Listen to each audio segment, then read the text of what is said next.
ඉතින් ආදරණීය දුවේ පුතේ මේ පරිසරයේ සමතුලිතතාවය ආරක්ෂා කරන්න සමතුලිතතාවය රැකගන්න විශාල මෙහෙයක් කරන මේ සතා සිව්පාව අපි රැක ගන්න වගේම ඔවුන් ආරක්ෂා කරන්න ඔවුන් සංරක්ෂණය කරන්න අපේ වගකීම.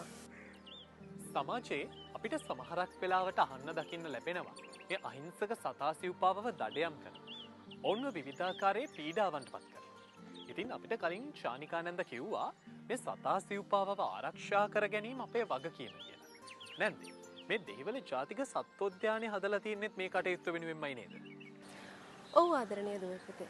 මේ සබහාදාමේ සතා සිව්පාව ආරක්ෂා කිරීමේ වගකීම නොපිරිහෙලා ඉටු කරන ආයතනයක් තමයි ජාතික සත්වෝද්‍යාන දෙපාර්තමේන්තුව කියලා කියන්නේ. ඉතින් මේ ජාතික සත්වෝද්‍යාන දෙපාර්තමේන්තුවේ ප්‍රධාන අරමුණ තමයි මේ වඳවීමේ තර්ජනයට ලක්ව ඇති සත්ව විශේෂ සංරක්ෂණය කිරීම සහ අභිජනනය කිරීම.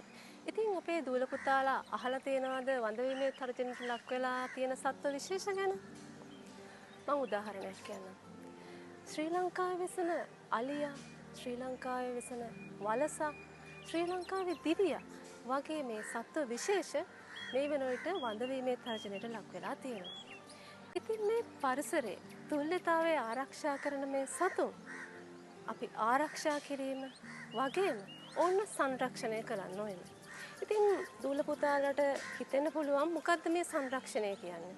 සංරක්ෂණය ප්‍රධාන වශයෙන් ස්ථානීය සංරක්ෂණය සහ විතෙන් සංරක්ෂණය කියලා කොටස් දෙකකට බෙදෙනවා. එතකොට මේ ස්ථානීය සංරක්ෂණය කියලා අපි කියන්නේ ඒ සතා ජීවත් වෙන පරිසරයේ තුලම ඔවුන් ආරක්ෂා කරන එක රැක බලා ගන්න එක.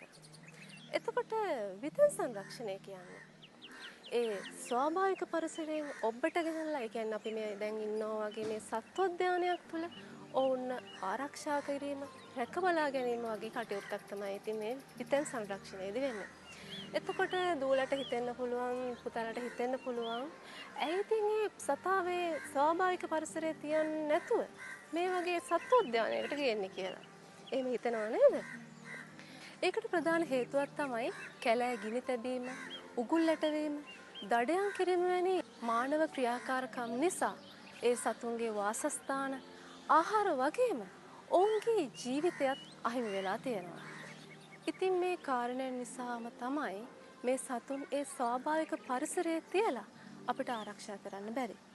ඒ නිසා තමයි ඔවුන් විතෙන් සංරක්ෂණය හරහා ඒ කියන්නේ අපි මේ දැන් ඉන්න සත්වෝද්‍යාන තුළට ගෙනල්ලා ඔවුන්